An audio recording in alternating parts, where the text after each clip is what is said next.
This week's Parsha is the Parsha of Beshalach. This might be the most dramatic Parsha that we have in the Torah. Perhaps Ten Commandments might beat it out, but for the movie The Ten Commandments, this was its major focus. Why? What happens in the Parsha of Beshalach?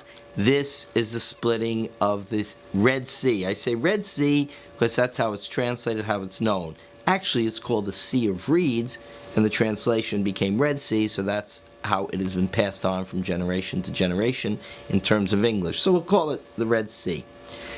It's the most dramatic miracle in all of biblical tradition. The rabbis really didn't like the idea of miracles. They didn't like the idea of waiting for God to intervene in order to move history forward, and I'll explain that in a moment. In terms of miracles, there are really very few miracles that Jewish tradition points to. In fact, the splitting of the Red Sea would be the major miracle of all of biblical tradition.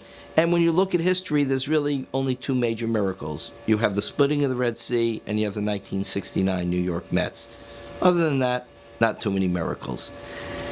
The splitting of the Red Sea, that moment is a key moment because it is a cooperative effort as the rabbis see it.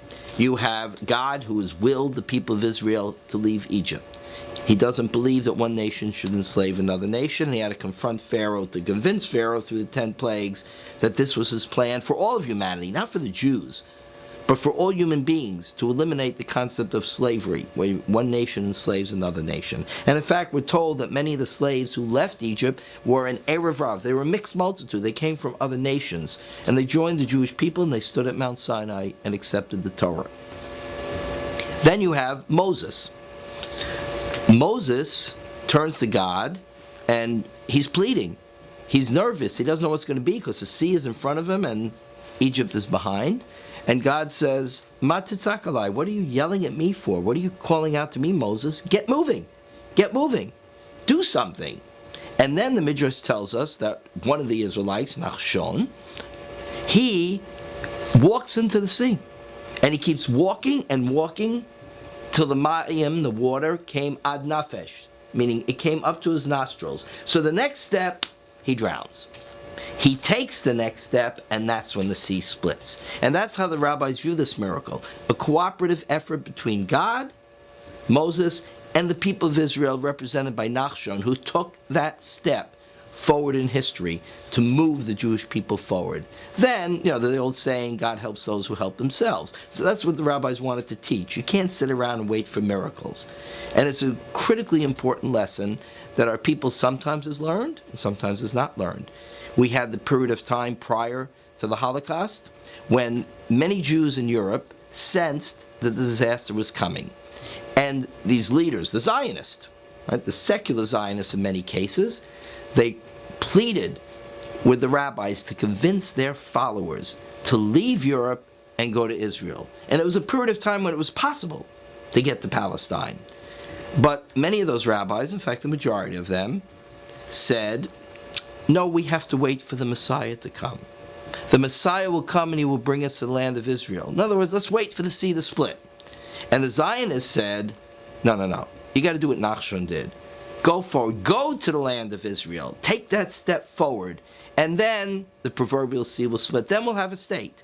Then perhaps even the Messiah will come. But we have to take that first step. As did Nachshon. And we can't be like Moses in the beginning, crying out to God. So God will say, Ma titzakalai, what are you crying out for me for? Get moving.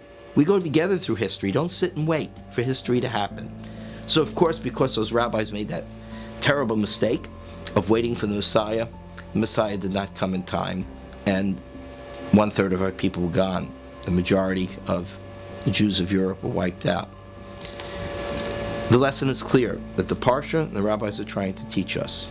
It is our task to read history as best as possible and to move forward with our tradition, with our faith, with our commitment to our values. That's the God aspect, the direction that God has given us, and to take that step forward into the waters, into the danger, in order to move our people forward in history. That's what we did, the Zionists did. That's what they did in 1948 when Ben-Gurion was told, don't declare a state, don't declare a state. He looked, he said, I have to take that next step forward. I can't wait for a miracle. I'm going to declare a state. And as a result, we look back now and we see that he was right. The plan was there for the Jewish people, but we had to move forward. That's the lesson of Beshalach, that we are in partnership. We're in partnership with God, with Jewish leadership as represented by Moses, and with us as a people. And that history won't move forward and we won't progress unless we go forward into the sea and make it split through our will, through our faith, and through our courage. An incredible lesson. So when they made that movie, The Ten Commandments, and they focused on that splitting of the sea as that moment of freedom, they understood very well what this Parsha was trying to teach us. Shabbat Shalom.